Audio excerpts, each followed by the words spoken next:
लंबे वक्त से चुनावों में आपने ईवीएम की बात सुनी होगी, क्योंकि विपक्ष पहले आरोप लगाता था कि ईवीएम में धांधली हो रही है।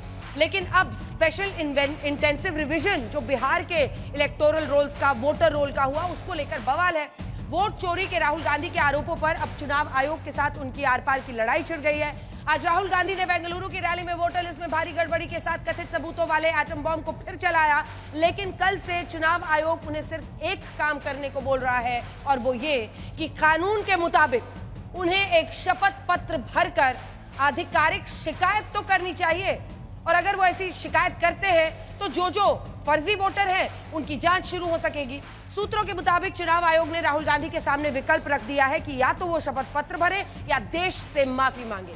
लेकिन कल से राहुल गांधी कभी कहते हैं कि मैं पॉलिटिशियन हूं, मेरा वचन ही मेरा शपथ है, तो कभी कहते हैं कि मैंने संविधान की शपथ ली है। सवाल यह है कि वोट चोरी के राहुल गांधी के आरोपों में अगर वाकई दम है तो आज बात आर पार की होनी चाहिए, और यही सबूत, यही तमाम बातें जो है ये अजय जी से पूछेंगे, और सत्ता पक्ष की तरफ से सांसद जी हैं ही, वो जवाब देंगे। और अमीन साहब को हमने चुनाव आयोग की तरफ से बुलाया हुआ है। जनता के सवाल भी होंगे। तालियों के साथ आप सभी का बहुत बहुत अभिनंदन।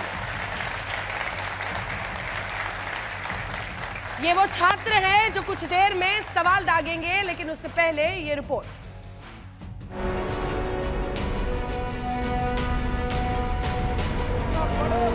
राहुल गांधी के ही शब्दों में वोट चोरी के आरोपों वाला एटम बम छोड़ने के बाद बेंगलुरु की एक कांग्रेस की रैली मानो ये साबित करने के लिए थी कि नरेंद्र मोदी को जनता ने प्रधानमंत्री की कुर्सी पर नहीं पहुंचाया, बल्कि वोट चोरी से वो जीते। अगर हमें इलेक्ट्रॉनिक डेटा मिल जाए, हम साबित कर देंगे कि हिंदुस्तान का प्रधानमंत्री चोरी करके प्रधानमंत्री बना है। बेंगलुरु की रैली से पहले राहुल गांधी ने कल वोट चोरी के जो सबूत प्रेस कॉन्फ्रेंस में देने का दावा किया था, आज उसी पर आधारित 8 मिनट का वीडियो डाला। जब मैं छोटा सा था 1980 में प्रियंका और मैं घर में लेई बनाते थे, रात को निकलकर पोस्टर चिपका। वीडियो में जहां अपनी और प्रियंका वाड्रा की राजनीतिक समझ पोस्टर चिपकाने के दावे से शुरू की, तो वीडियो के आखिर में मानो चुनाव आयोग से वो दो हाथ का संकेत दे रहे थे। इलेक्शन के ऑफिसर्स को साफ कह रहा हूँ, आप जो कर रहे हो गलत कर रहे हो, ये ट्रीजन है, देश के खिलाफ है, ये मत भूलिए। टाइम आएगा हम आपको पकड़ेंगे, बचने वाले नहीं।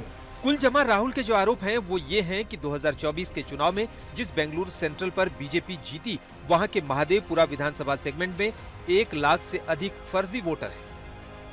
उन्होंने एक ही व्यक्ति के 1 से ज्यादा जगहों पर वोटर होने, फर्जी पते वाले वोटर, एक पते पर कई वोटर, वोटर लिस्ट में वोटर की फोटो नहीं या बहुत छोटी या नए वोटरों के दुरुपयोग के आंकड़े गिनवाए हैं।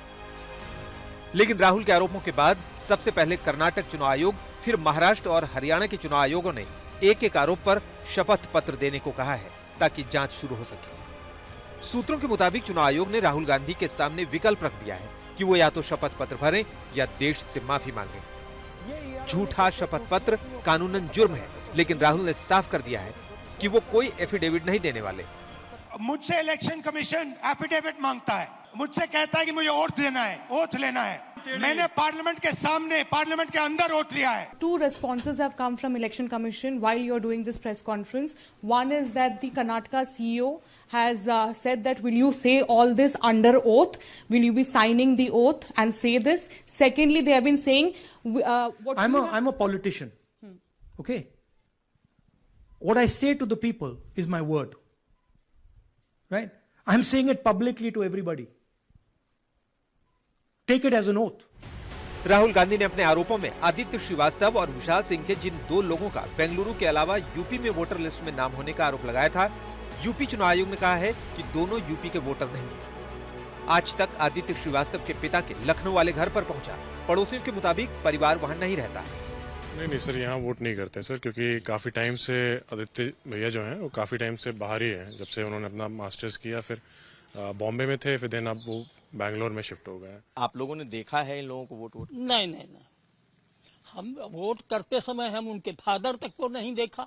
इस बीच जहां बीजेपी कल से ही चुनाव आयोग पर हमलावर राहुल गांधी पर सवाल उठा रही है, तो आज बिहार की रैली में केंद्रीय गृह मंत्री अमित शाह ने वोटर रिवीजन पर राहुल गांधी के विरोध को घुसपैठियों के मददगार होने की राजनीति से जोड़ दिया। जो भारत में जन्मा नहीं है, उसको भारत में वोट देने का अधिकार हमारा संविधान नहीं दे रहा है। राहुल बाबा, आप संविधान लेकर घूम रहे हो, तनिक उसको खोलकर पढ़ भी लो। घुसपैठियों को इस देश की चुनावी प्रक्रिया में हिस्सा नहीं लेना है और इसीलिए वो SIR का विरोध कर रहे हैं, क्योंकि घुसपैठिए इनकी वोट बैंक है। कुल मिलाकर वोट चोरी के आरोपों के बनाम वोटर रिवीजन की जरूरत को लेकर आर पार की राजनीति थमती नजर नहीं आ रही। आज तक इलेक्शन कमीशन और बीजेपी मिलकर इलेक्शन चोरी कर रहे हैं।